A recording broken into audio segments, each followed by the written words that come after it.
TV, empowering lives. Dora Waruigi, mkiongozi wa kundi haramu. Sasa imagine ati umekuja mse kama huyu, ako na ndevu kama hivi mrefu hivi, ati amekuja kukaa chini. See, that is the grace of God. It's favor. It is favor. Because there are many people. I remember another guy tulikuwa na yeye akaonekana kwa TV akiimba hapa.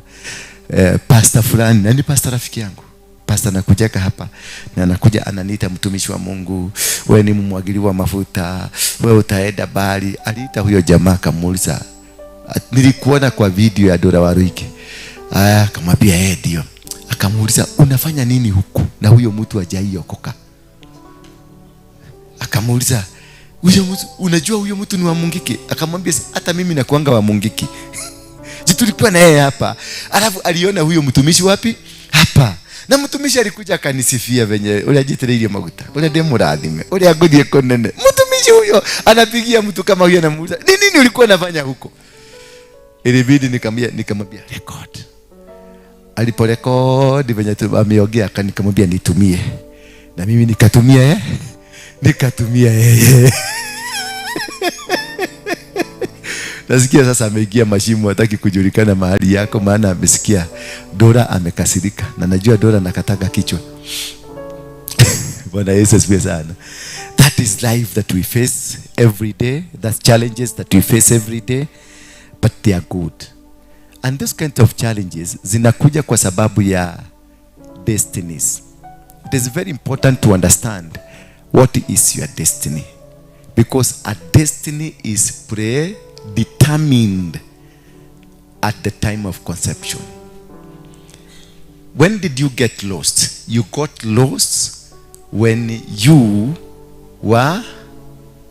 the seed of your mother and the seed of your father came together. That is the time they got you. That's the time they destroyed you.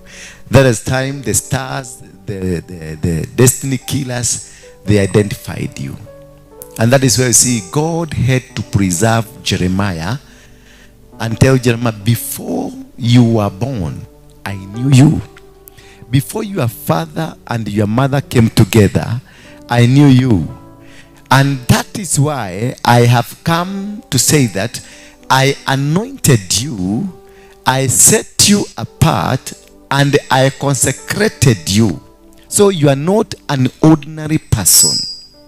That is what God spoke and told Jeremiah, that you are not an ordinary person, because before you were born, I knew you. Therefore, before your father and your mother comes together, you are known. Bwana Yesu asifiwe sana. Before your father is born, you are known. Before your mother was born, you are known. So your father was created specifically because of you. Your mother was specifically created because of you. Because your mother was anointed to carry a womb of an anointed person. That is why Mary was well prepared, because God had prepared Mary that she will one day carry the pregnancy of who? Of the Son of God, Jesus Christ. So every person has an agenda from heaven. Everything that happened to us, kuna agenda ambayo inafanyika katika maisha yako. Na hiyo agenda ndio shetani anapiganaga nayo. It's not about your body. It's not about your beauty. It's not about what you are, how you are, where you are. But the plan of God in your life is what they target. Not you. Wewe hata kama utakaa hivyo, that is why if you go kama mimi wakati nilikuwa kwa Mungiki, they never took care of me. They were not interested in my body. I was huge, I was smart, I was everything that you needed. I was doing everything that you needed. But when I dared touch my destiny, that is when they came to fight me. Bwana Yesu asifiwe sana. Kwa hivyo, the devil is not interested in your body. The devil is not interested in how you look, your looks, whether you are beautiful, whether you are handsome, whatever you are. The devil is not interested. The devil is only interested on where you are going, your destiny. That is why when God came to Jeremiah, akamwambia Jeremiah, before you were born, I already consecrated you. Before you were born, I already safeguarded you. Before you were born, I already anointed you. Before you were born, I already put you apart from other people. So you are not an ordinary person. Bwana Yesu asifiwe sana. You are not an ordinary person. That is why the challenges you are facing tonight. That is why the difficulties you are facing tonight. That is why you have those problems that you are facing. Why? It is part of the agenda of the devil to destroy that God had predestined. Bwana Yesu asifiwe sana. So it is a warfare that is happening around you, which does not even belong to you, which you don't even understand. It is the war between God and who?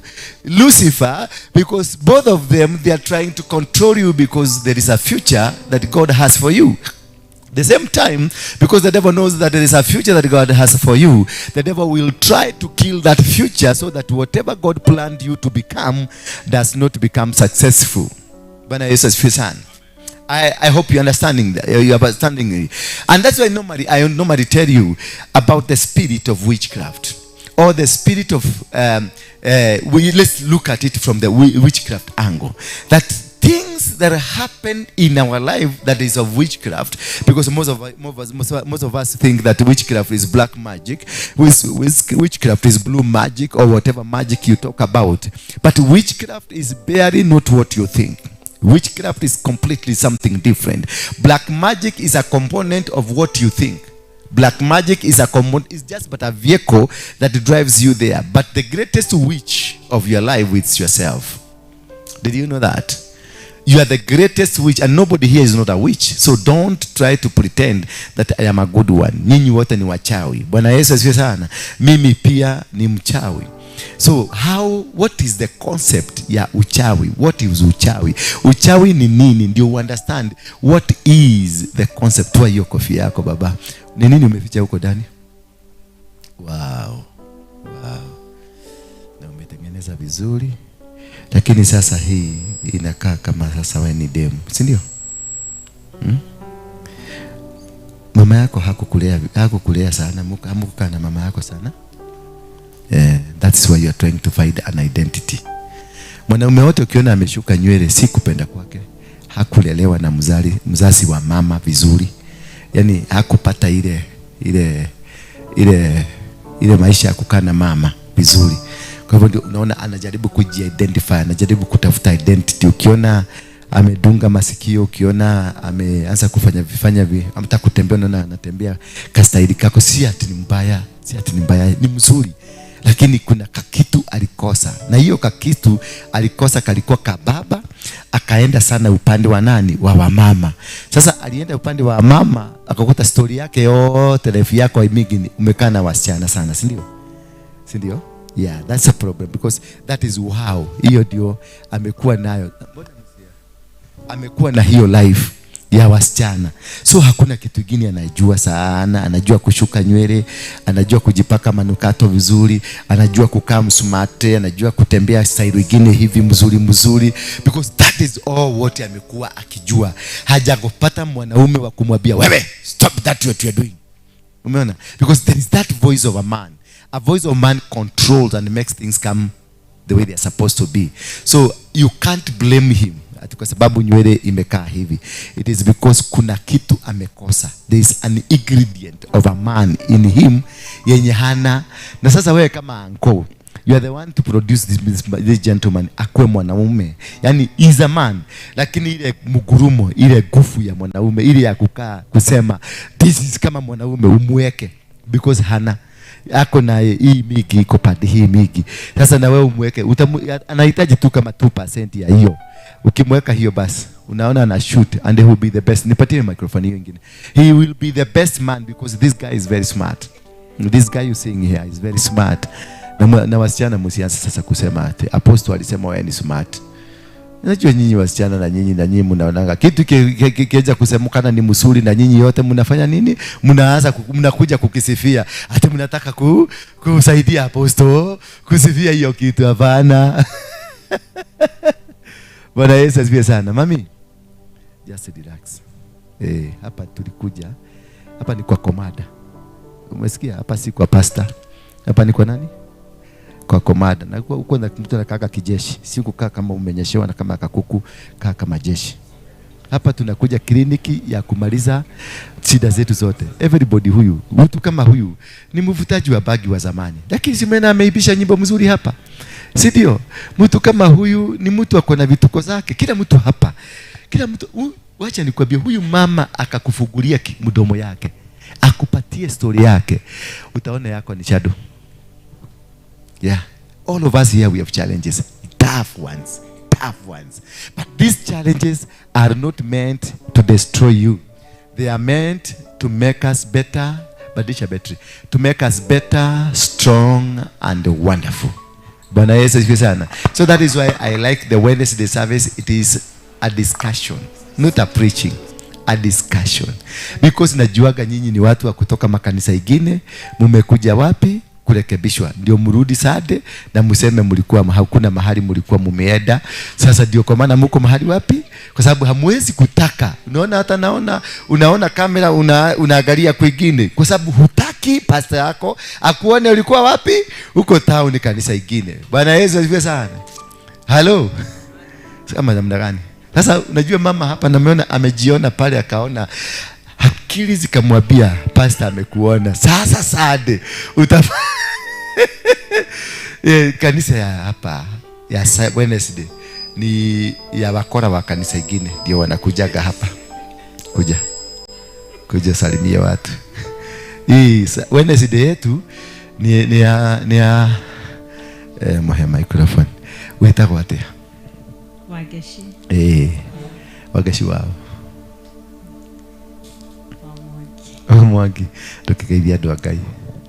Praise the Lord. It's great to be in the house of the Lord. I've been watching, of course, following up Apostle for a long time.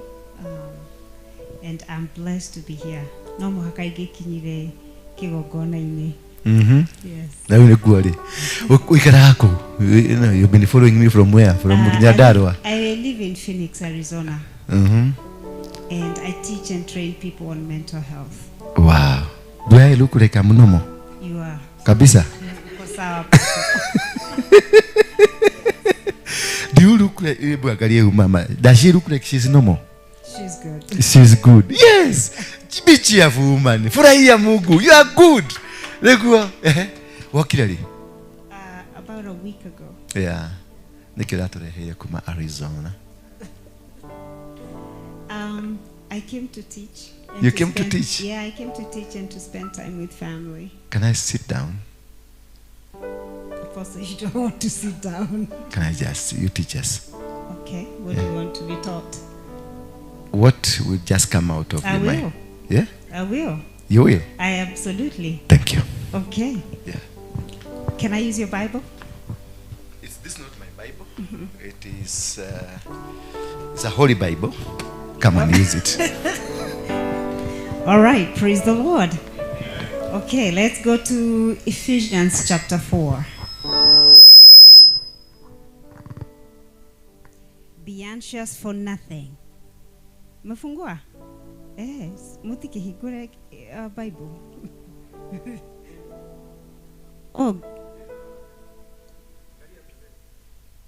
Oh, good. Go to verse 2. Go to, what is that verse? Yeah. Don't be proud at all. Be completely gentle. Be patient. Put up with one another in love. Keep going. Verse 3. The Holy Spirit makes you one in every way. So try your best to remain as one. Let peace keep you together. Verse 4, please. And then I'll stop. There's one body. There's one spirit. You are appointed to one hope when you are chosen. So you are mentioning about this lady here. This lady here. You know, when we are teaching, I'm also a preacher, by the way. Yes, I love the Lord. I love the Lord. And when we teach, we encourage people on self-love. Self-love is not selfish. You are taking care of yourself, but you're feeling guilty. How many? You've done that, you felt that. Huh? you feel like you're doing the wrong thing. And yet, so if you're taking care of everybody else, who is taking care of you? And yet the scripture says that your body is the temple of the Almighty God. So if we don't take care of this temple, then who is going to take care of that temple? So self-love is not selfish, okay? It's being responsible. So we need to be responsible. And for those who are writing, I'm a teacher, also by profession. Mimi ni professor. Sasa nikiona ukiandika, I feel good. I'm looking at you, mommy. Yeah. So don't look at me. Don't worry about me. You write. Umeandika hiyo self-love. Si uandike hapo. Kujipenda, lazima tujipende. Because if we don't take care of ourselves, then unfortunately, this temple will be broken. Your heart, your emotions. Unaona, when you're making decisions out of emotions, unhealthy emotions. Why? Because spiritually and emotionally, you're not whole. We ought to be whole. Mentally, we ought to be whole. Wengine wetu mimi napenda maombi sana. Lakini wakati mwingine you go to pray, you're not even communicating with God. Rather you're crying and crying. Prayer is about communication. Lakini hapa lazima tuangalie. Ni kweli? So from today, be anxious for nothing. Wacha kuyumba, right? Yeah, you have a good God. Take care of this body. Take care of yourself. Look at yourself in the mirror and speak to yourself, because you are fearfully and wonderfully made. And what does Jeremiah say in Jeremiah 1:5? Apostle, let me sit down if I need to sit down. Okay? Before I knew you, before you're formed in the womb, I knew you. So that means he had a plan for your life. And there's this African proverb that says, if there's no enemy within, the enemies outside cannot hurt you. It's an African proverb. We Africans. Sisi wa Kenya. If there is no enemy within, that means you are your worst enemy. Nobody can take care of you than you. So you must learn to take care of yourself. Your physical health, your mental health, yeah? Your spirituality, you're responsible. You cannot hold anybody else responsible. You are responsible. You are the leader of your life. Watch over your destiny. Love on yourself. Appreciate yourself. Yeah, reward yourself. Give yourself credit. Don't beat on yourself. Are we good? God bless you. Amen. Oh, niendele. Well, you know this is your session. Straight to the Okay. Tumeloana. Yeah. Thank you. Thank you. Thank you. Mpigieni makofi. Asante sana, Mungu akubariki sana. It's always good to have people from different places to come, and I'll give you a full session. For how long are you here? After Christmas. Okay. You can organize for a trip, you come back, and then we organize a big convention for you, so that you come and speak to people. And we have different people from our parts we have different kind of people. From kutoka January, we are going to have different approach kwa hii kanisa, completely different approach. At least we have laid the church is functional now, si ndio? For those who are with us, the children, sio wageni kama huyu, wale wanatuelewa kutoka hapo. We have laid the church, the structures are there, everything. Now it is to move out and allow people to come and teach us, because I have been feeding you. Simumezoea githeri yangu. So you need a mokimo, muna need to chips kando kidogo, na tu vitu zingine hivi kachubari, so that we can start growing. because we need now to grow. This is the year that we said the portal has opened for this church. Our portal is already opened, and nobody will stop us. Nobody will be able to even interfere with the plan of God in our lives. You've heard that He has got a good plan, and even before you were born, He did have a good plan for you, and this good plan is now working. And because you are entering into the year of success, year of abundance, year of winning battles after. No, the coming year we shall not fight any battle. God will do the battle for us. We shall never even engage anything somewhere at defending. Ile maneno yote mlikuwa mnasikia hapa mingi, it was meant for this year. As we enter into ile inaitangwa ukiingia kwa ndege, kwa wale tumeingia kwa ndege, unaisikiaga pilot akisema sasa tumeingia 38,000 above the sea level. Na sasa tuna cruise. Sasa hiyo hata pilot analala, anaweka kitu kinaitwa autopilot. Ndege inajipeleka. Inajipeleka mpaka anafika mahali na analala. Ndege ikiendeshwa hivi na hivi kama gari, ati mpaka makaa huko juu kuna barabara ya ndege. Sasa inaenda. Bwana Yesu asifiwe sana. Sasa ushajiuliza ni kwa nini nasikia huko ni bumps. Kwa wale ambao wameingia kwa ndege. Therefore, nataka tusome kitabu cha 2 Timothy chapter number 2. We are looking at a worker approved by God. A worker approved by God. Mukondiro, toa hiyo kamera yako hapo sasa. Tembea. That is listeners. A worker approved by who? By God. Who is this worker that is approved by God? My son, be strong in the grace that is found in Jesus Christ. So in Jesus Christ, there is a grace. And in this grace that we are told to base our foundation, to base our authority, to base our work, to base our marriage, to base our work, to base our ministry, to base anything that we do should be grounded on the grace that which is very powerful and very wonderful. And in verse 2, the Bible says that you have heard me teach in front of many witnesses. You have heard me teach. Umenisikia nikihubiria watu wengi in front of many witnesses, that and this one, pass it on to men you can trust, the things you have heard me say. Anything that you have heard based on Jesus Christ is trustworthy.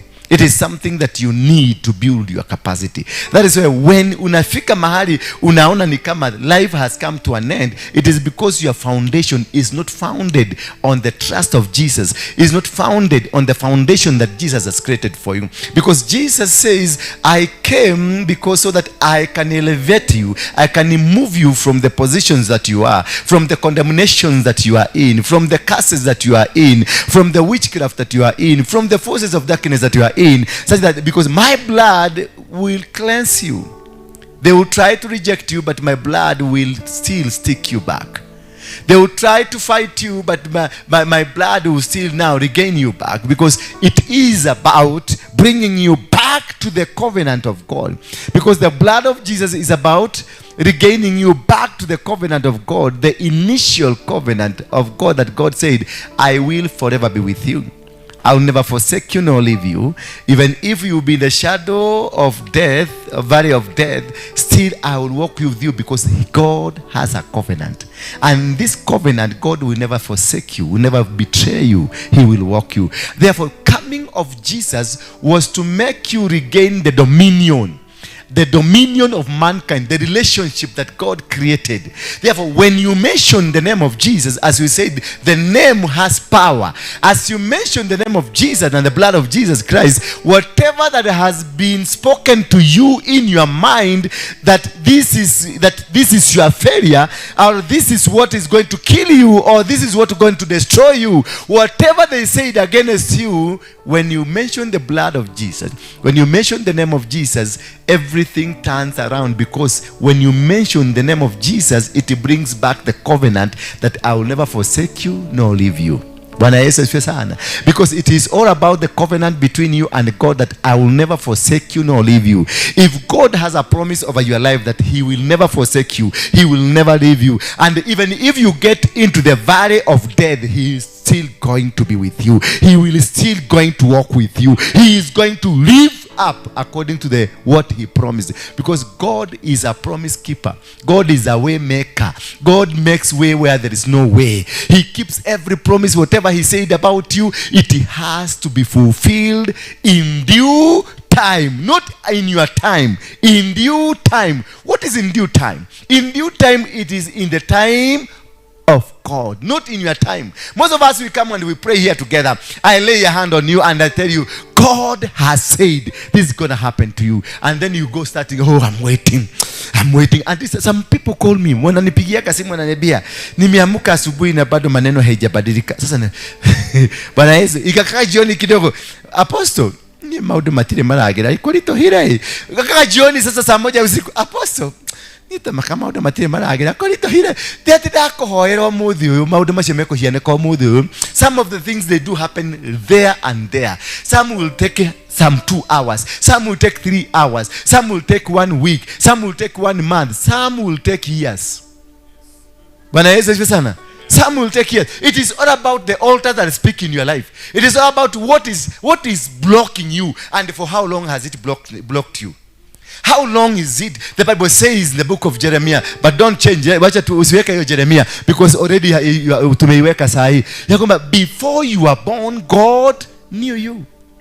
Before your mother and your father came together, you are known. So, and before your mother and your father came, wakaoana. Ama before your mother was born and before your father was born, you are still known. Before your grandfather was born, you are still known. Before your grandmother came in this world, you are still known. Before your great grandmother was born, you are still known. So how old are you? Have you ever asked yourself, how old are you? You are known before your great grandfather. So how old are you, Baba? Apart from him madevu yako, how old are you? Have you ever noticed kuna watu mnakuaga nao, unaona response yao na to behavior tao, unaona ni mama mzee, lakini ni kasichana kadogo, ama ni kakijana. When tulikuwa tunachuga mangobe huko, kuna kakijana kipiu na kuna wenye kana behave kama kamsee, mpaka kanatembea kama kamsee hivi. Unaona tu hata character, behavior, kuzungumza ni kamsee. That is a very old man. That's a very old man. It's only anaweka face ya mtu young.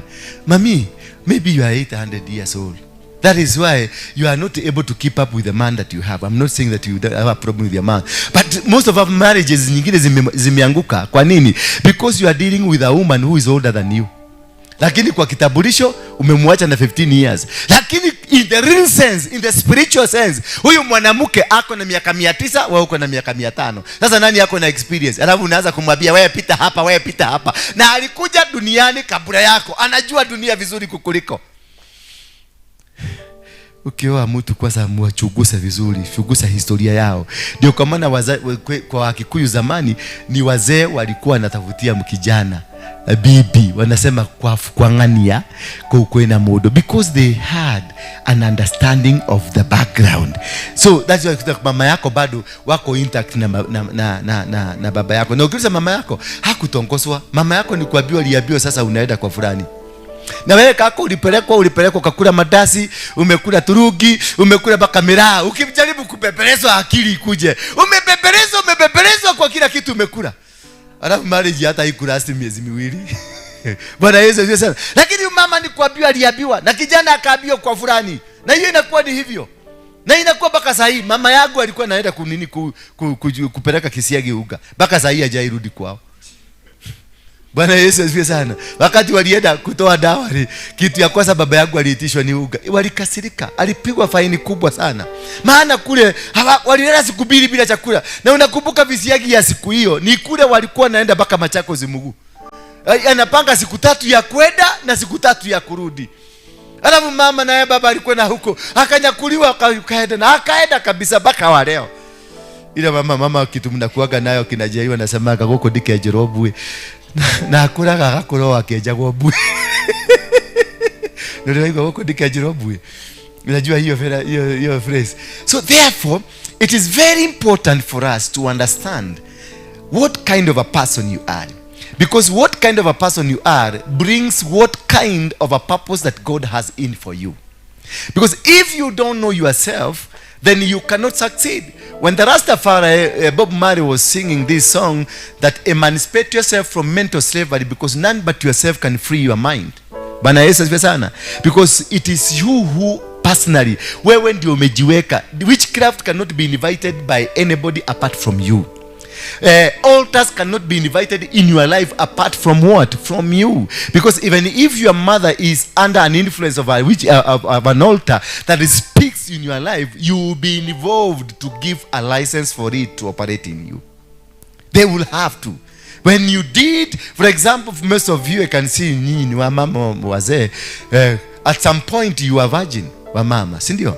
At some point you are virgin, and at some point you had that boyfriend, that sweet boy that came and broke your virginity.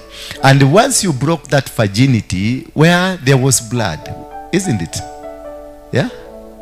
Can you remember? Can you remember? There was some blood. And you are so bitter about it. Let's talk. Hii session ni ya kuzungumza. Hapa hakuna mahubiri, hapa ni kuzungumza. See you somehow you cried. It was painful. Hello. Jerry. See, somehow it was very painful and you cried and you discovered there was blood. Thank you. That is the origination of the challenges that you have in your marriage. That blood, that few minutes that you had with that boy, it is the foundation of the all problem that you have in your marriage. Why? Ask me why. Ask me why. This is when you had sex with this woman and you broke her virginity, then there was blood that came out. What you did a sexual altar with a blood covenant. Bwana Yesu asifiwe sana.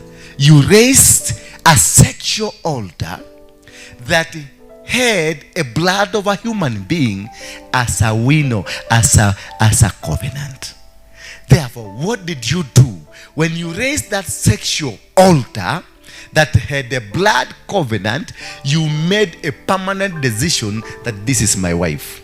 Because once you make a covenant, that covenant is binding. The blood covenant is binding. That is why you have Jesus Christ's blood as a binding process in our life. So ile damu ulimwaga ukifanya hiyo kitu, hiyo ilikuwa ni covenant. And that is covenant, that is what is holding you today. Now uliwachana na huyo, ukachukua nani? Ukachukua huyu. Kule in the spiritual realm, what is written ni kalikuwa kanaitwa Mary, si ndio? Mary na wanaitwa Joroge. Mary na Joroge, hiyo damu ndio inatambulikana na ndio inajulikana. So when you go to ask for a wife, kwa ile maandiko kwa board inaoneka Joroge na Mary, they are married because they have a blood covenant. Bwana Yesu asifiwe sana. They have what? So when Agnes, you go get another man, and there is a man already you are married to, this marriage will not stand. It will be shaky, confusing, and there will be battles here and there. Because there is already a woman that is demanding her right. There is already a man somewhere that is demanding her right or his right, founded or based on a covenant that you made during the intercourse. So the blood, the first blood, your first wife or your first husband is the one that you made a covenant with. And therefore, huyo ndiye anajulikana. Hawa wengine wote ni jagiridosi.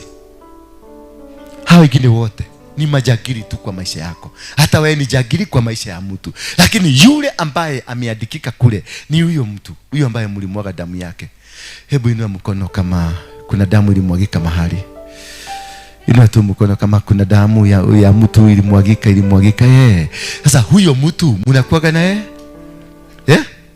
Alikufa. Sasa you are bound to that man.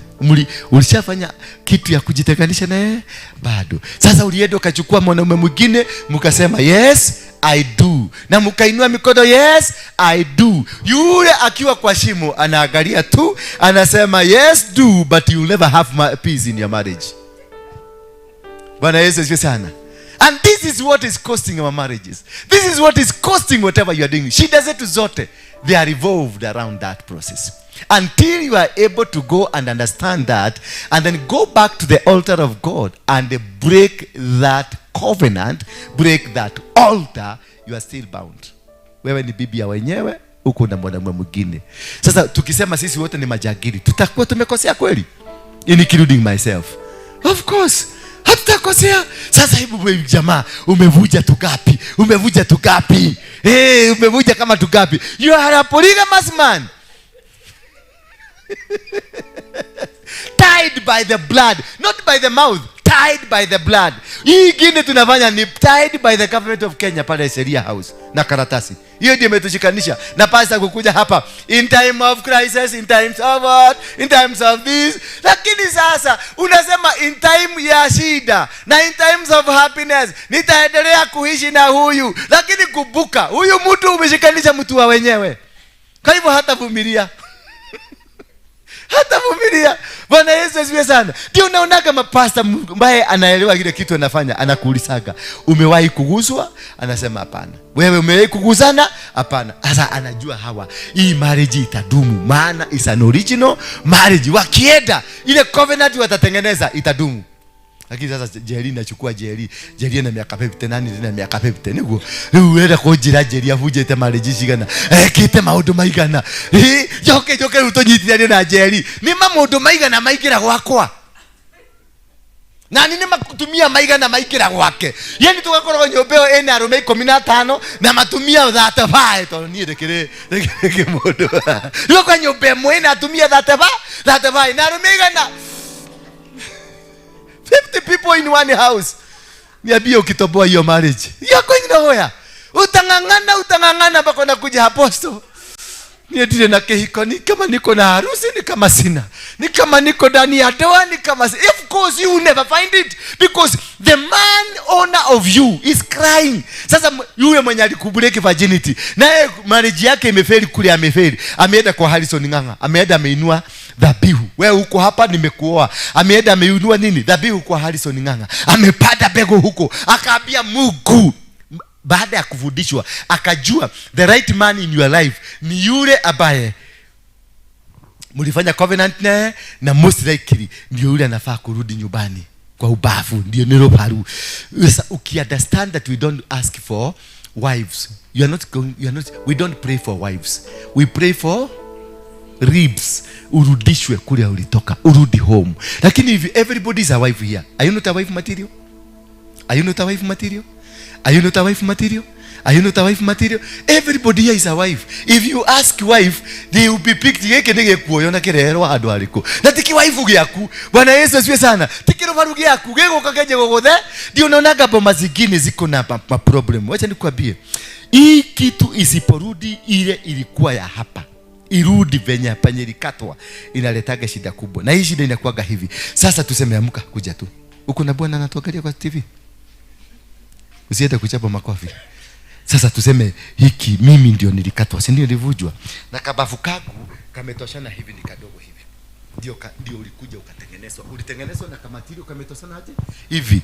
Alafu na mimi niende nipatane na hiki kimama. Tuseme kegute tu kimama, simama tu hapa. Nayo shimo ile kibavu kilitengeneza huyu, kimetoka hapa, kimekuja mpaka hapa. Ni kibavu kimrefu.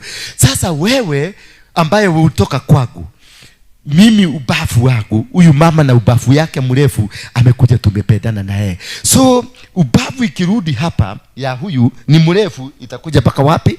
Itakuja mpaka hapa. Meaning ndio unaonaga zile boma zinakuaga na struggle na vita na matusi na kila kitu, ni kudugwa inaduga, maana ni excess. Na wewe yako umepata kitu ambayo ni mfupi zaidi kuliko hilo litoa. Unakuta kuna kashimu. Ndio unakutaka kuna boma ambako wako na magari, wako na manyumba, ni matajiri, lakini kuna baridi hiyo nyumba. Maana kuna shimu inafanyanga nini? Inaigilia. Na huyu tuko sawa, lakini vita kwa nyumba ni kama Mkirenyaga na Wanyere. Bwana Yesu asifiwe sana. And that is has caused vita zinakuwa nyingi, maana maubavu either ni mrefu ama ni mfupi. Unakuta wanapendana mpaka wanaitaka kanisa, wanashikanaga na wanaitaka bebu akienda kanisa, lakini hiyo nyumba iko na baridi tu, unaonaka tu wanaitaka ukiwa na kabaridi. They are not lively, they are not, yani matire kuo mpaka unashindwa. Hii hata unaenda kwa aunti yako unashindwa, unakaa huko siku mbili unaona woko gotige ikareka ni hoerere kodoko friji ihorete irio ginya ngui iriaga irio nyinge gukira mundu kuguo no gutire keno ni tondu rufaruru na irima ruraingeria baridi. Tafuta unapima, unaenda chukua rura, ukichukua mama kama ule tafuta rura, pima kwanza. Bwana Yesu asifiwe sana. And that needs you to identify what could be or where are you going. It's very important to understand your destiny. Just as that the God has said he knew you before you were born, he is telling you it is a time for you to search. When Jeremiah was told by God that he was known before he was formed, kabla hakuja hii dunia alikuwa julikana. Kulifika verse number 6 number 7 hapa akasema mimi siwezi kusema maana mimi ni mtoto tu, maana hakuwa anajijua. Bwana Yesu asifiwe sana. God had to come intervene na akamwambia kutoka leo usirudi kusema mimi ni mtoto. Kwa nini? Kwa sababu kile kiko ndani yako ni kikubwa kuliko wako kama mdomo kako. Kwa hivyo kile kina invite failure katika maisha yako ni nani? Ni mdomo yako. Bwana Yesu asifiwe sana. Akaambia Mungu mimi siwezi, mimi ni mtoto tu. Guthikomera. Kisha Mungu akajua haka kamdomo ka huyu mtu ndio kanafanya aguke, ndio kanafanya akose kujielewa. Akakuja akamwambia kuja, akamlete, akamwambia fungua mdomo yako. Alipofungua akaweka vidole yake ndani, kwa hiyo mdomo akaweka maneno yake. Kwa hivyo unahitaji maneno ya Mungu katika maisha yako. Unahitaji kuelewa Mungu anataka useme nini, Mungu anataka ukae wapi, unataka Mungu afanye nini. That is why he had to open his mouth and remove those wicked words, remove those words ambazo ni za kushindwa, akaweka maneno ingine mpya. Na akasema kutoka leo mahali popote nitakutuma utaenda, lolote nitakwambia useme utasema, maana it is no longer you. Bwana Yesu asifiwe sana. Leutinie no ni mwadhani. Until you know that you need to remove that tongue you have in exchange of the tongue of God, that is when you will start now speaking the blessing. That is when you will be able to cancel anything that happened in your life. Because before you were born, God knew you. And therefore you got every quality of saying whatever God wants you to say. But until God removes your words and puts his words, you are still a slave of yourself. Bwana Yesu asifiwe sana. Ndio lazima ukikuja hapa na unajua nakujaga ninawasikiliza, naona huyu mtu ni kubafu tu, ni kujielewa, hajielewi, hakuna mtu amemroga, hakuna mtu amemfanyia kitu. Unahitaji tu kusema tu, maana you got the power in your tongue. Kwa hivyo yes, wale mutogu tene ugishoka ugithina nikigya guthinirie. Ulikuwa tajiri sana, ukarudi ukafilisika. Ulikuwa na ministry ikaaguka. Ulikuwa na nenda mambo inafanyika. Ulikuwa na kufanya kitu kidogo, ukisugumuza tu kitu kinafanyika. What went wrong? Did you substitute your tongue from that of God to that of man? Bwana Yesu asifiwe sana. And that is what we look at when the stars are restored or are exchanged. When a star is exchanged is after they cannot exchange your star until they know who you are. Bwana Yesu asifiwe sana. They cannot. Esau hangeibiwa nyota yake until walimjua ni yeye nimebeba nyota. Bwana Yesu asifiwe sana. Maana si Jacobo alikuwa na nyota, ni nani? Ni Esau. That is why the mother had to craftily make sure the son Jacob takes over. Because the nyota huyu anaweza kuwa hapendwi. Esau hakuwa anapendwa. Esau Mungu hata alikuwa amemlani, lakini yeye ndiye alikuwa na nyota ya firstborn. So this firstborn nyota lazima ingechukuliwa, na ingechukuliwa kwa njia ya uelevu. Kwa hivyo your mother could be the greatest witch that you have in your life. Your father could be the greatest witch that you have in your life. Your brothers, your sisters could be the greatest and the worst people. Wale watu wabaya zaidi, wachawi namba moja wanakuanga kwa maisha yako ni mama yako na baba yako, kama hujaijua. So ukienda kuanza kutafuta yule neighbor ndiye anakuroga kwa sababu anakuanga na macho moja kubwa na ingine dogo, uende kuanza chugusa ya mama yako. Ni mzuri yote lakini ndio mchawi. Yeye ndiye amekufunga, yeye ndiye amefunga maisha yako. Bwana Yesu asifiwe sana. Kuna wazazi wengine wanachukuaga nyota zetu wazitumie wao wenyewe. They are jealous of us. Na anazitumia na anakaa na wewe na yeye ndiye amekumaliza na unamtumiaga kitu. Pesa yako ya kwanza unapelekeaga mama yako, chakula yako ya kwanza unapelekeaga mama yako, na ni yeye mchawi. Alitaka akufunge ndio ukue slave yake. Mtu kama yeye anaweza kuoa bibi lakini mama yake akuja hapo na akue yeye ndiye anataka kucontrol hiyo bibi, kwa sababu anataka kuendelea kucontrol jamaa, aendelee kukaa kama aendelee kumpatia vitu zote venye alikuwa anampatiaga. And that's the challenge we have women. Ndio unasikianga unakuja amekugeuza, amekukoroga mpaka umekuwa mommy's boy. Bwana Yesu, any mommy boy nyota yake imechukuliwa na mama yao. If you have a brother who is a mommy boy, mama yako ni mchawi kwa huyo mtoto. Bwana Yesu asifiwe sana. How many mommy's boys uko nao hapa? Mommy boy? If you're a mommy boy, mommy's boy, do you have a mommy's boy here?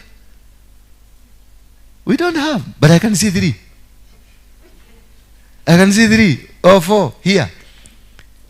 Mwenye amekufunga katika maisha yako, if you're a mommy boy, ni nani? Ni mama yako. And if you're daddy's girl, daddy's girls, inua mkono. Oya guoko na igoro tiago shoka guoko na kuudhi. Wewe umerogwa na baba yako na amekukamata na amekamata nyota yako.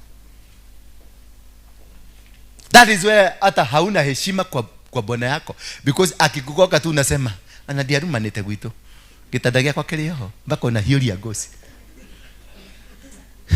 Because you are loyal to your father. You want to please your father, not your husband.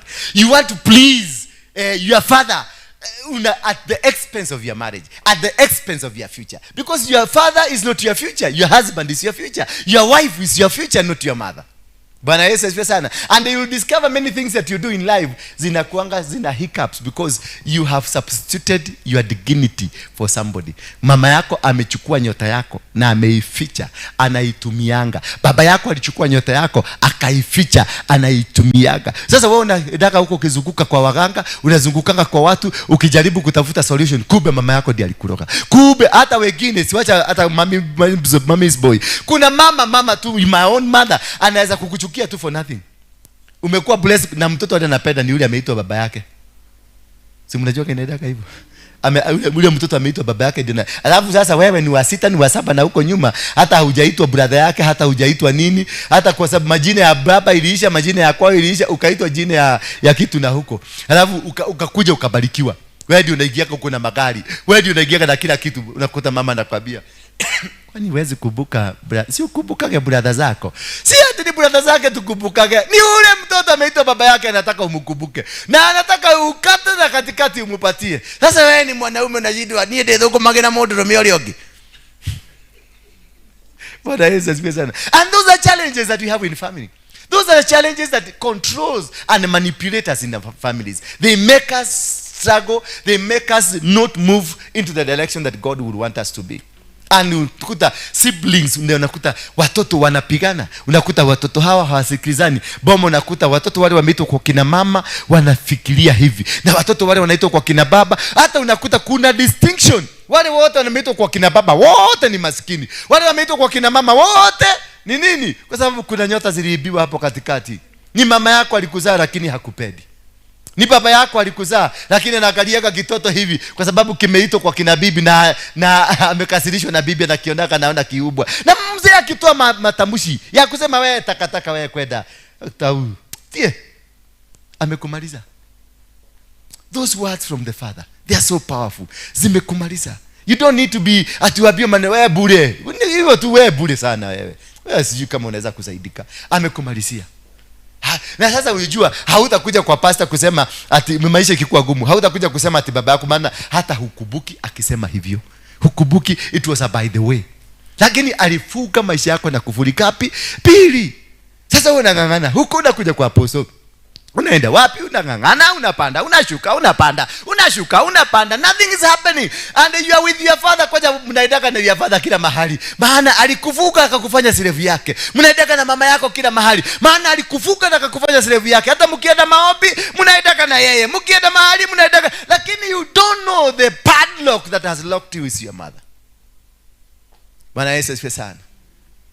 And that's the most dangerous thing that we have in our lives. Hiyo ndio ile kitu kibaya zaidi ambacho hakituelewi. The unseen witchcraft in our bodies. The unseen witchcraft in our families. The unseen witchcraft in our relationships. This, if you are not able to identify, if you are not able to understand, if you are not able to learn deeper, get into deeper spiritualism to understand the concept of what happens around you. Oh my God. Kuna siku moja jamaa mwingine hapa alikuja nikamuuliza, Nyabura ni nani? Akaniambia hakukumbuka ni mama yake. Sasa nikamjaribu kumuuliza Nyabura, akasema hajui. Na mama yake ni Nyabura. Hajui. Baada ya 1 month ndio alienda akakumbuka. Akakuja akaniambia, ile swali lilikuwa linauliza Nyabura ni nani?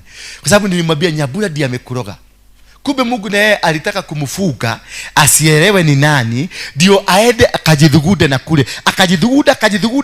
Maana nilimwambia huyo Nyabura ndiye alikufuga. Na alikufuga na maneno haya. Nikamuelezea hiyo maneno venye alimfuga. Na venye alifanya wakati vile tulikuwa tuvipi tunapigwa na akina mama.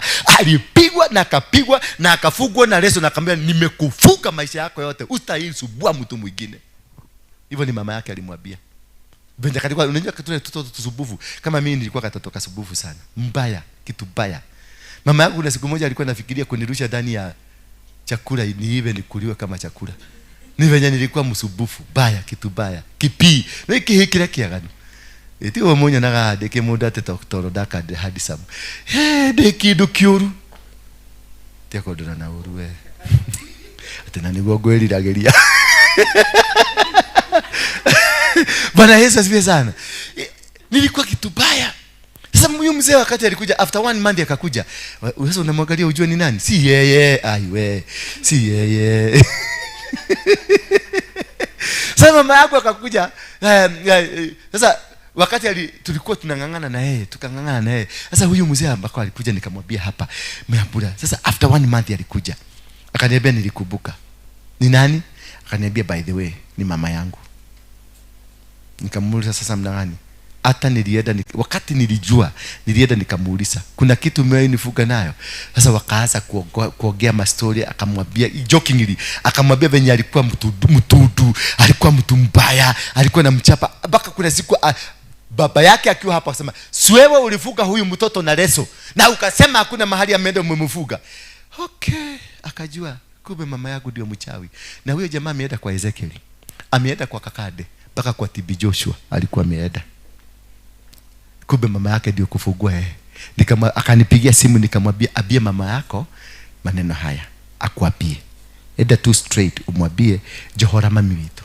Na usiende mkono mtupu, tafuta kakitu hata kama ni karoli pop. Hapa kanda ya sweet kakitu tu, nunua kakitu tu mpelekee. Na upige ukienda ukupige makoti chini mbele yake umwambie mami ndakuthaitha Johora muturire ni undituhire. Na akamwambia hivyo naye mama akamfanya nini? Akamshika kichwa akamwambia nitakuohora mwana wako. Nitakuohora. Huyo jamaa saizi ako Australia. Jana alinitumia 100,000 na msinifuata. Alinitumia akaniambia bodo wa Ngai, this is the first money nyitete. Yani aliajiriwa kazi imemlipa kitu 700,000. Akaniambia this is my ever first job, kushika pesa hivi atini zangu. Baka akatoa video anafanya hivi, anasema hizi atanesi yako hizi nesi yako madilete kenesi yako. Maana amekula shida. Alikuwa hoka hapa. Mtu alikuwa na degree, alikuwa hoka. Because of the word of who? The mother. Na haikuwa ati serious. Mama ni ile mahasira ya kupiga mtoto. Maana mtoto amekuwa mtundu. Ndio nakwambia every single time na ukaradhi makashana shaku. Na shana shaku roshi ni wasi kirari. Ukashirathi mokaigira muoko. Unaekelea mtoto wapi? Si mkono ati ubarikiwe, hapana. Uwekelea mtoto akitoka. Msikia mama? Unaekelea mtoto wako kichwa hapa. Unamwambia umagara na uradhimo. Simple. That is enough. Hiyo imetosha. umagara na rathimo na tugatukane na nyoni njuru na tugatukane na mitino tugatukane na tunyani. When you speak some good words, you open the doors for that man, you open the doors for your child. Hata enda kwa waganga, hata kuliwa pesa na kina Waruigi hapa. Unajua mnanileteaga pesa paka na shido hizi nasi wade hela yake todo ekwa fatara goko okwarelio ne nyina ione akedra kubire pesa nilikupatia sio nirudizie. But Jesus is person, and that's the most important thing and captivating. That is the witchcraft I'm talking to you, the unseen witchcraft in your life that has costed you. The problem and challenges that you face, they are not external. Just as she said, the greatest problem is within you, not without you. And if you can be able to understand this, you will be very successful. The day I understood myself, na nikajijua, nikaelewa. Mimi nawabiaka nimeenda jela 52 times. Hapa mkipelekwa hata mara 2. Hivi. Na mshikwa, si hata mpelekwa jela kamili, upelekwa kwa dio. Na kuambia utakufia huko ndani. Bwana Yesu asifiwe sana. Nimepigwa marisasi 12. Sasa wewe hata ikapitia tu hapa tu. What will happen to you? Siku zirai. Jesus will arrive before the time. Siku moja kama mahali utake kujua polisi among us you, kama kuna polisi wacha risasi ipigwe tu juu. Mtu wa kwanza kulala chini anakuwa polisi. Because anajua nguvu ya bunduki ni nini. Anajua kwa ameibeba na ashaifanya hivyo akaona venye inafanya kazi. Sasa anaimaginigi venye inaweza kumupatrate. Bwana Yesu asifiwe sana. Hiyo ndio kitu ya muhimu katika maisha yetu. For us to win, as we are closing the ear, better close the ear understanding and knowing yourself. Maana ukijijua na ukijielewa. Maana kama sasa kuna mama ako hapa, alikuwa amedanganywa, lakini walikuwa wamemrushia kansa, wakamemrushia kidney failure, wamemrushia mpaka ni figo, kidney ndio figo. Figo failure, wakamrushia mpaka maini failure, wakamrushia kia mahori failure, mpaka esophagus failure, zote zilikuwa ndani yake. Mimi akakuja na muombea hapa, bado hasikii kwenda ni mama kichwa gumu. Maana anataka ni umepona katika jina. Na atikike na aguke na sema lia na utoke. Sasa mimi semagi lia na utoke. Sasa mama nikamwambia sasa wewe ndio kapimwe. Bwana Yesu asifiwe sana. Usiku saa 9 alinipigia. Na usirudi kunipigia saa 9 usiku. Kama umesikia umepona. Shika microphone tuambie. Patie huyo mama ako nyuma yako huyo ako na wewe hapo. Atuambie. Simama mami. Unapelekea nani? Si unaona wale wanakuaga na visirani sasa. Inuka. Hawatakuona. Tumewafuga. Sasa niambie story. Bado uko na kansa? Iliisha. Kidney ziko sawa ama zilipona? Ziko sawa. Ziko sawa. Na niligonjeka na hizo kidney since 1995. Since 1995. Wanakaanga wakisema watoe. Mimi nakataa. Na sasa kilikuaje? Na kuna siku ulinipigia simu kaniambia umeadmitiwa. Nimeadmitiwa mara kadhaa. Mara 4. Wakitaka kutoa? Nikafanywa operation. Za kidney bado ama nini? Zingine huko hivyo. Sasa tuachane nazo sasa zingine. Nilikuja hapa na hizo vitu zingine. Ukaniambia nitapona. Na nakaanga nikikusumbua na simu na niambia nimepona. Naamini tu najua nitapona vile. Lakini kuna mtu anasemanga utakufa. Ukienda kupona nakwambia utakufa tu. Andika wili. Imagine mtu akikwenda andika wili utakufa. Mimi nilikuwa na magonjwa mengi sana. Ile daktari ameniambia niko nayo. Nilikuwa na asima, nikawa na twende pole uko na asima. Nilikuwa na asima. Number 2? Kidney failure. Kidney failure. Number 3? Cancer. Number 4? High blood pressure. High blood pressure. Number 5? Diabetes. Diabetes. Number 6? Arthritis. Number 7? Ibeisa. imeisha yani na mpaka nikaambia daktari mimi sio mimi huyo. Akanigeuza failo hivi akaniambia are you not Ruth? Nikamwambia I'm Ruth but that is not me. That is not me daktari. Akaachana na mimi. Na nilipona tu vile ulisema nimepona. Na umepona. Na nimepona. Na umepona. Na nimepona. Thank you. Pigeni Yesu makofi. That is what we need to understand. Huyu mama yule mwenye alikuwa anamwambia utakufa ni mtu yake. Na alikuwa anamwambia wewe utakufa tu. Maana alikuwa anataka akufe amuondoke. Kwa hivyo yeye ndiye alikuwa anarusha hiyo maneno kwake. Leo atapatikana diabetes, kesho pressure, kesho kutwa cancer, kesho wiki hivi. Lakini nao wakati nilimkalisha chini nikamwambia hii ujinga usiniletee hapa tena. Umesikia? Sasa apostle, mimi naona kama nitakufa. Nikamwambia nitakurarua kofi hapa mpaka unishangae. Akaniambia basi nisamee, sitarudia tena. Sema nimepona. Hivyo hiyo maombi ndio nilimwambia, sema nimepona. Akasema nimepona katika jina la Yesu. Akaniambia katika jina la Yesu. Nikamwambia toka kwa ofisi yangu. Akaniza hatuombi. Nikamwambia hebu tu test hiyo kwanza, isipofanya kazi utakuja tuombe. Yangu imefaulu ama yangu haijafaulu? Thank you. Pigieni Yesu makofi. That is the most important thing and the crucial. Hiyo ndio kitu muhimu sana katika maisha yetu. Kwa hivyo uponyaji wako hauko nje yako, uko ndani yako. Kubadilishiwa kwa maisha yako uko ndani yako. Bwana Yesu asifiwe sana. For you to become, sio kwanza kujiweka ma stress wewe, nitakuchapa viboko wewe. Sio kujiweka ma stress. Nikukuja na kuja kwa apostle na mwambia apostle, mimi unaniona hivi sina kazi miaka 2 na huko ndio umaitare wera. Simple that. Bwana Yesu asifiwe sana. My sweetheart hapa kuja mami. I love this girl. Na ngai yako he muthuri mwega. No reda mutumia ha. Mnakumbuka story ya huyu mama? Alikuwa ameolewa na malaika wa shetani. Si mnajua? Alikuwa ameambiwa na huko mbele kutumike na huko nyuma tu. Kwa sababu kuna kigoko na mararuta. Lakini cheka hanao. Ebu kuiba tu, nataka tu iba tu kafasi kamoja tu. Ende song. Usikie. What they wanted to destroy, it is not her. Ni hiyo. Ebu tuwa tena. Dega fa newega. Dega fa newega. Mogo thaithi otukona muthenya. Dega fa newega. Dega fa newega. Wanduire mogo thaithi otukona muthenya. Tarugamira hau. Ta imagine kigosho kiu. Ta imagine worship weo. Gomokire kuma South Africa. Mwanyitanire tenake tatoekarugana kanini kwa Facebook. Kwa Facebook. Yeah, saka kuja spirit yake ikaingia kwa mzee. Kuingia kwa mzee.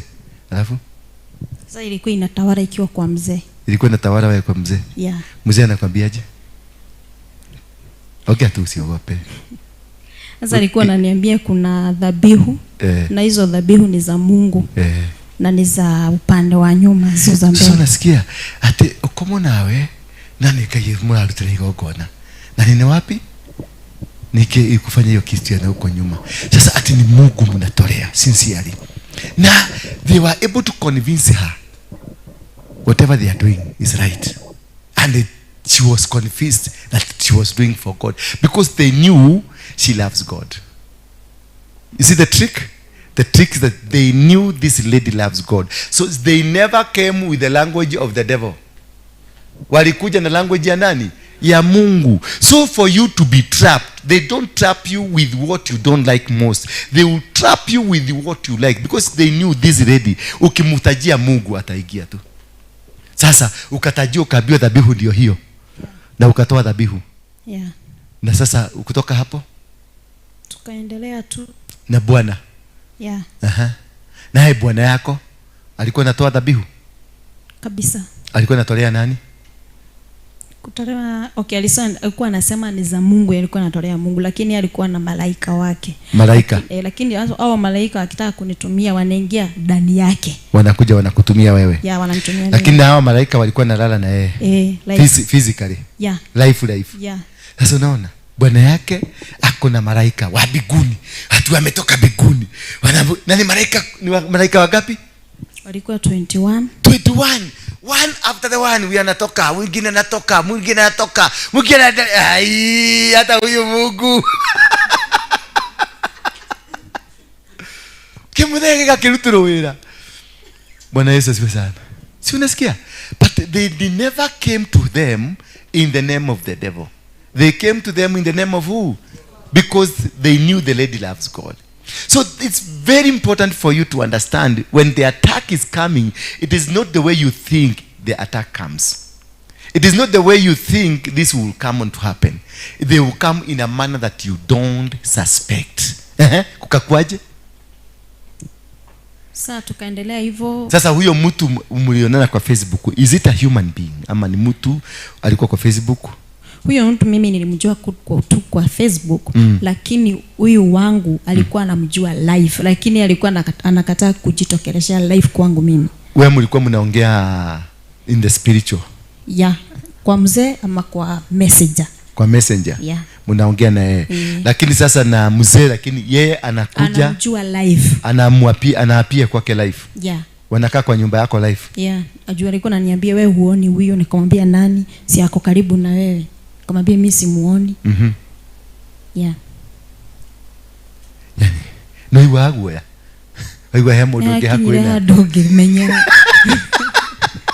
Tondu ni Ngai. Tondu wakinya andu kimenya tondu ni Ngai. Ndauga ni Ngai ndiratungatira nie. See, the challenge we have. Ukristo ambao tuko nayo wa kisasa ambao haujakomaa. Sasa wewe unafanywa vituko, lakini wewe unafikiria ni nani? Ni Mungu. Because we have not been grounded on the word of God to be able to discern and to know. So for quite a long time ametumika vibaya mpaka wakati alipokuja hapa. Na kuna mama alikuwa nabii. Huyo ndio alimwaproach sasa hiyo tabia. Mama nabii ndio alifundisha bwana yake tabia za nani? Za Usefogas. Kigokona kiakoma. But for them they were preaching the word of God. For them they were with God. Whatever they were doing, they were with God. They could not be able to suspect this. Bwana Yesu asifiwe sana. Therefore, asante mami. Therefore, all these things, they happen to us without our understanding. It is very important for you to sit and not seek miracles. Hello? I'm speaking to miracle seekers. Nyinyi ambao mmekuja hapa leo ndio mwalilio kigoke mwe. I'm talking about the miracle seekers. Before you want to get that miracle, sit down under that man of God. Sit down under that woman of God. Sit down first. Mfuate. Unasikia huyu mama anasema umenifuata miaka ngapi? Yes. Amenifuata ndio akuwe na confidence ya kukuja. Amenifuata ndio anielewe mimi ni nani. Bwana wachana na yetu, wachana na yetu. Wacha zunguke. Wacha tuaende. Huyu ni pastor. Muelewa ni mwana wako kwa pastor. Wako adoi. Yes, he's a pastor. Si ndio? Kuja. Leta mkono. Kuja. Nisalimie. Shika mic. Salimia watu wangu. Sema hello. Sema haleluya. Sema haleluya. Bwana Yesu asifiwe sana. So that is what I'm trying to teach you. Understanding. Huyu walikutana kwa Facebook, wakaanza kukutana in the spirit. Huyo mjamaa anakuja kwa nyumba yao from South Africa na anakuja. Alafu tena wanatoka hapa. Huyo mjamaa anakuja na ita bwana yake anamwambia nikute Serena na wanakomboa nyumba. Na analala huko maana huko ndio malaika waliintroduciwa kwake. Serena Hotel. Mtu ametoka South Africa anaitwa Makwere ndio third in ranking kwa Dr. Owor. Bwana Yesu asifiwe sana. Ndio thanking ranking kwa Dr. nani? Owuor. Sasa you can imagine the figure there. Si unaona Owuor alisema siku nyingine yeye ndio Lord. Si alisema yeye ndio Lord. Na akasema kuna mama juzi nilisikia alimwambia hata enda biguni amefuga bigu yake. Sasa hiyo mtu kama hiyo ni mje. Mwambie akuje nijaribu. Atajua mimi ni commander. Bwana Yesu asifiwe sana. Huyo jamaa wanamtengenezeaga mpaka barabara Nakuru nilikuta ikisafishwa. Nikaambiwa ati siwezi gari yangu iwezi kupita kwa hiyo barabara maana barabara inasafishwa because the Lord is coming. Nikawaambia suru wa nyinyi. Ni venye tu, lakini wacha nisiongee hiyo ni baya. Ni venye tu yani tulikuwa in the open. Ningefanya vitu zingine hapo na niwaambie hiyo jamaa anafaa kutua go nikigira kwa kile. Nikididi ukanagia meshiria mashomoru. Waje gweciria meshiria moru. Ndiuma na meshiria moru. Ndi maundu moru kwenda kuga tukia hiyo na ati no imagine mundu ati gugithambio barabara ati mundu ni aroka gari-ini hata kanyaga chini atakuja kuwekiwa kwa gari. Alafu anakuja kutumana hapa. Unajua mzee anatumanaga hapa. Ako na maagenti wake hapa tu wakuje wafuge hii. Yeye atafuga ataenda. Amen. Yeah? Yeye alikuwa anaishi na huyo mzee. No atiana. Uliko? Owuor. Ebu. Ashara na bwana yako? Owuor mwenyewe? Na usiku mmoja akanitokelezea. Owuor? Yeah. Akiwa ndani ya mzee. Ukaje Yesu? Anaweza kuwa ataanza kunitorokelezea.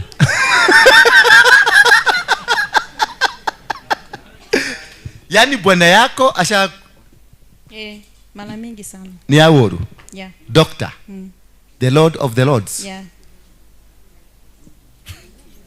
The mightiest prophet.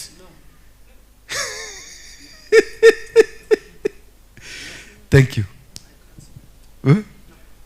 No what? That's a demon. That's a devil. Na wewe ambaye mlitumu hapa na yeye, nende mumwambie ni nyoka, ni demoni, na hawezi poti yake tumeshafunga. His portal tushafunga. He will no longer make his noises in Kenya. Never. Never. Hii maneno ambayo tutafanyia for this long. Nende mumrudishie ripoti mumwambie. Si mlikuwa mmetumwa? Mwende mumwambie ni kwale magoko. Omweli. Yes.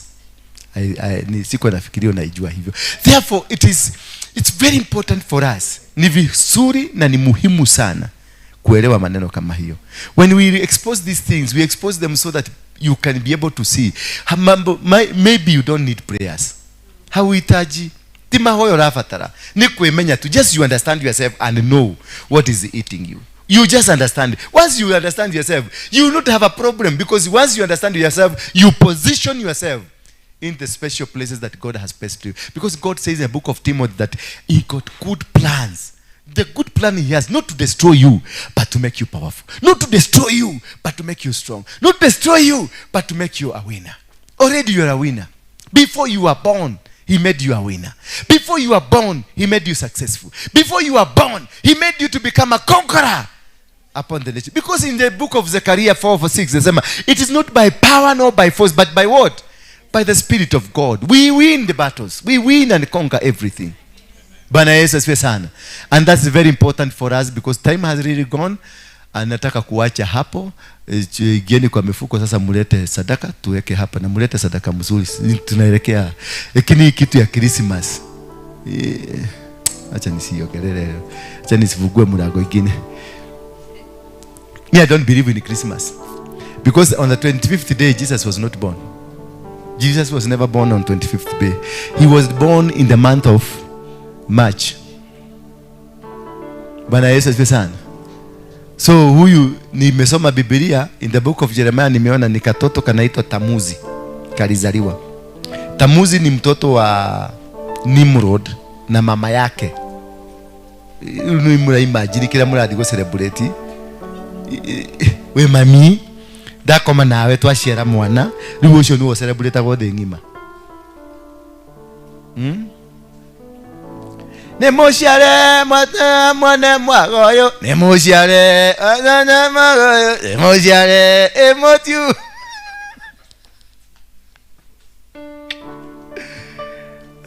Tukiwa vipi tulikuwa tunazunguka kila boma tunaitisha chapati usiku.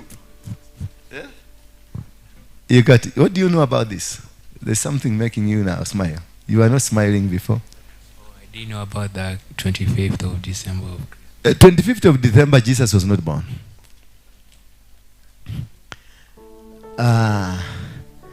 He's a son of Nimrod with his own mother. And the baby is called Tamuzi. And Tamuzi is the one that we worship every Sunday. The Sun God.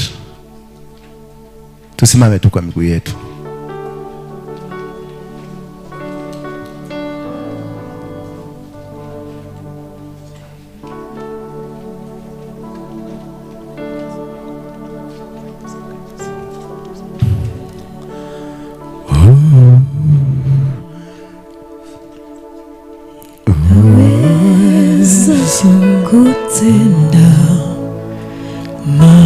Watoto wote wakuja hapa.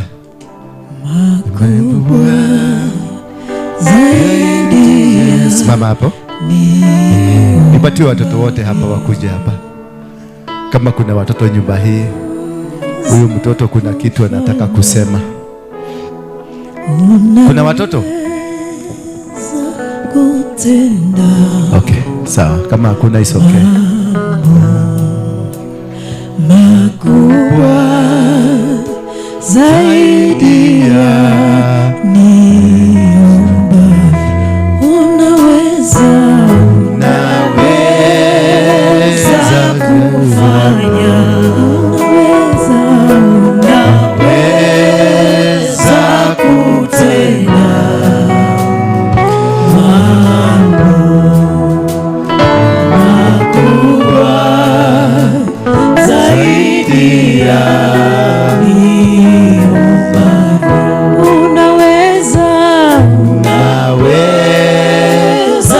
kufanya, unaweza kutenda mambo makubwa zaidi ya Sikilize. Ni wakati wa kutafakari. Ujiulize, is the life I'm living my actual life? Because maybe something or somebody somewhere interchanged you.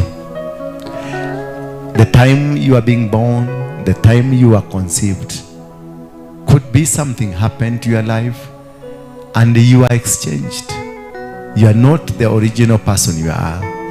You are only carrying the body of that originality, but the spirit in you, it is not your spirit.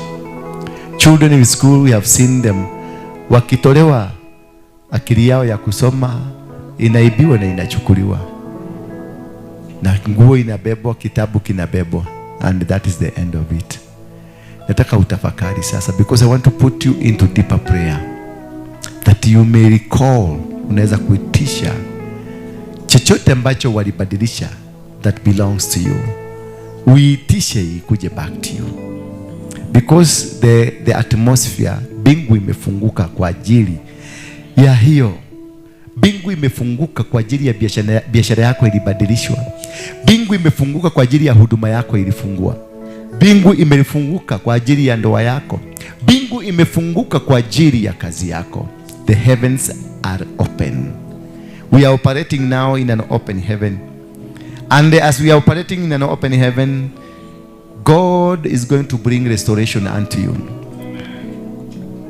Jeremiah 1, Jeremiah 1 verse, let me look at it, so I want to read as it is.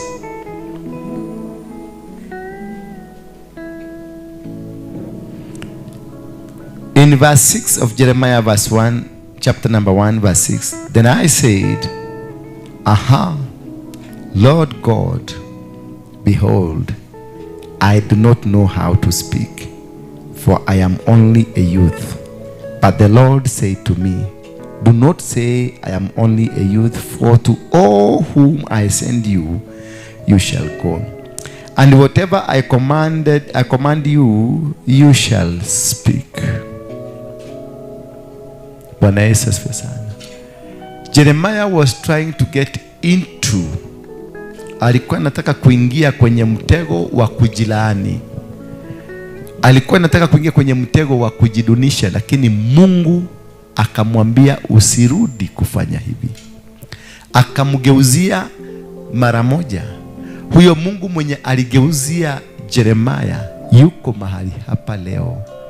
Chochote shetani amejaribu kukibadilisha kwako, Mungu anasema amekigeuza. Mungu amesema amekigeuza. Biashara yako iliyonyakuliwa, familia yako iliyobebwa, huduma yako ambayo imekuwa katika dhuluma, I want to tell you tonight, this God is here to rectify the mistake.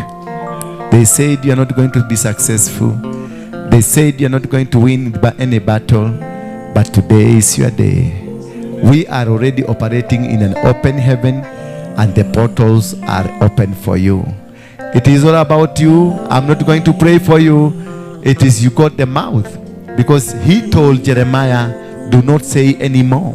Do not say anymore, you are a child. Open your lips and tell God, today I am here. Today I need your intervention.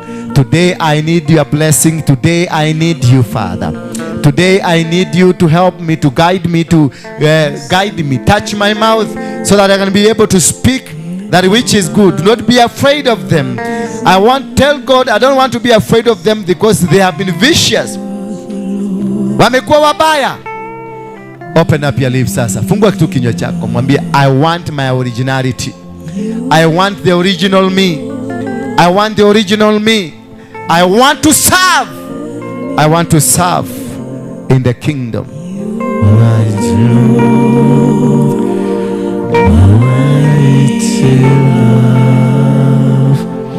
You send your word and heals my disease.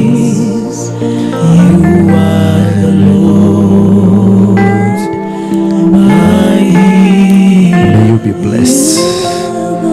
May you receive the heavenly blessing. In the mighty name of Jesus Christ. I break every chain and every bondage of your family, and every lineage and the blood that follows them that is not good, I cancel it in the mighty name of Jesus Christ. I cut the umbilical cord. I cut the umbilical cord that could cause them to suffer, that could cause them to stagnate. I cut the umbilical cord that they are free from today. I cut the umbilical cord that could cause them to stagnate, to face challenges of life. In Jesus' name, may God of heaven bless you. Amen. Fungua tu kinywa chako, endelea kumwambia Mungu, niko mahali hapa leo, nataka msaada wako. Ninakuhitaji, ninakuhitaji, ninakuhitaji siku ya leo. Ninakuhitaji, nakuhitaji, nakuhitaji. Toka tu. Nakuhitaji. Yes. I need you, Father. Mwambie ninakuhitaji siku hii ya leo. Ukanifungue. Ninapoenda katika sherehe zangu, ninapoenda kwenye majukumu mengi ya siku ya leo, ninakuomba Baba ukanishike mkono. Ukanielekeze katika baraka zako. Ukanisaidie, ukanishike mkono, maana siwezi. Sina uwezo wa kwenda. Sina uwezo wa kufanya. Sina uwezo. Bila wewe siwezi. Bila wewe sina mafanikio.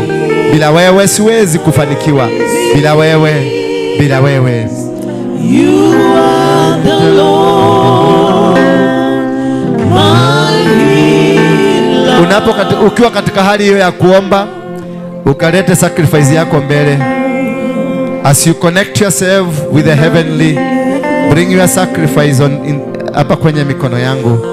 Just come forward with your sacrifice as you seek God's intervention. As you seek God's intervention, Bring your sacrifices to the altar. My disease, you are the Lord, my healer. Ni Bwana, wewe ni Bwana, uniponya. Wewe ni Bwana,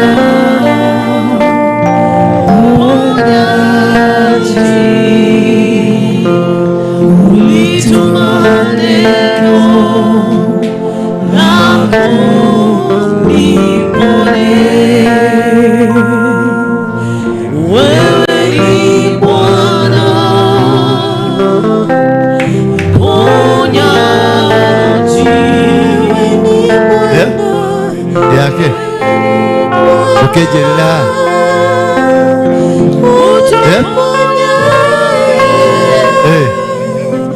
wewe ni Bwana,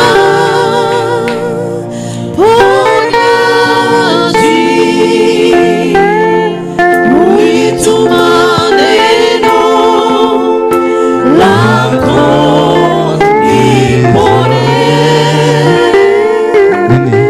Wewe ni Bwana, ponyaji.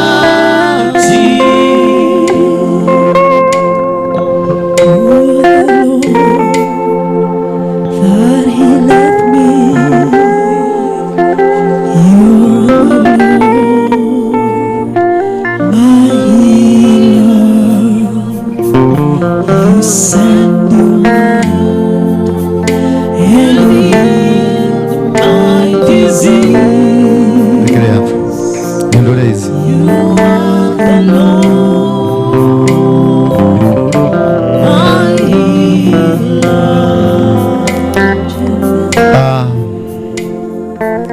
Inua tu mkono wako juu. Sema, Yesu mwana wa Mungu, niko mahali hapa, nahitaji msaada wako.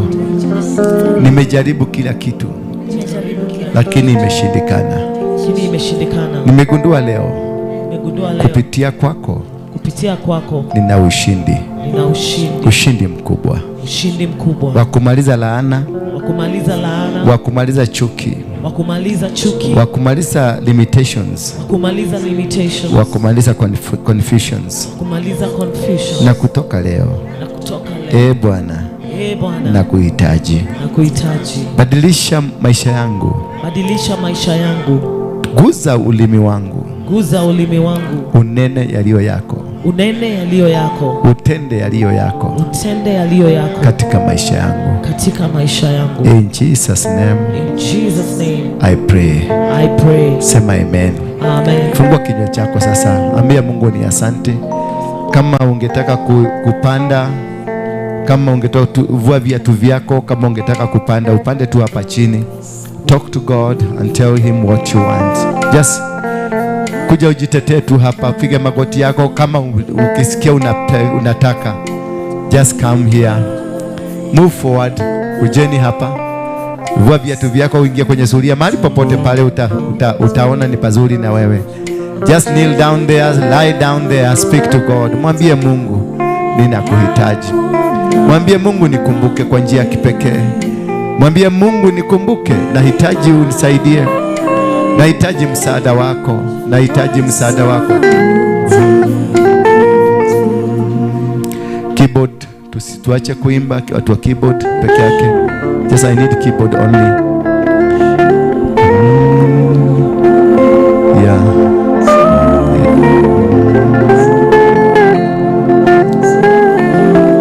You can join here if you feel that you really need a more. Yes. Mom. Enda kwake. Thank you. Thank you. Hata hapa pia ni pazuri, hata hapo huko ni pazuri. Ushers guide them. Yes, guide them. Piga tu magoti, jitetee tu. Zungumza na Mungu. Mwambie niko tayari, unipe mkono wako, nishike tu mkono. Nishike tu mkono Baba. Mshike mkono. Uko na wakati wa kutosha wa kuomba. Mlilie Mungu kwa njia zote ambazo unazijua. Njoo hapa mami. Huyo.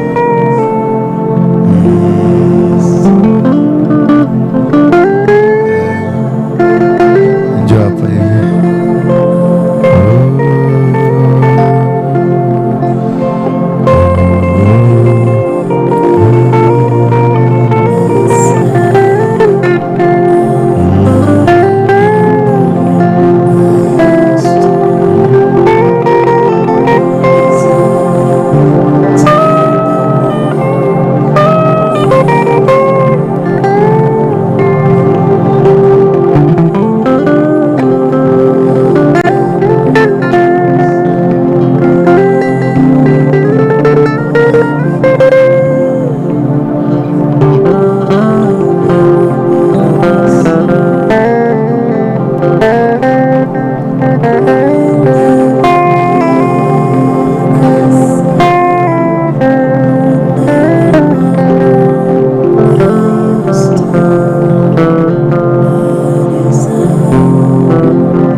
Bethel Clouds TV, empowering lives.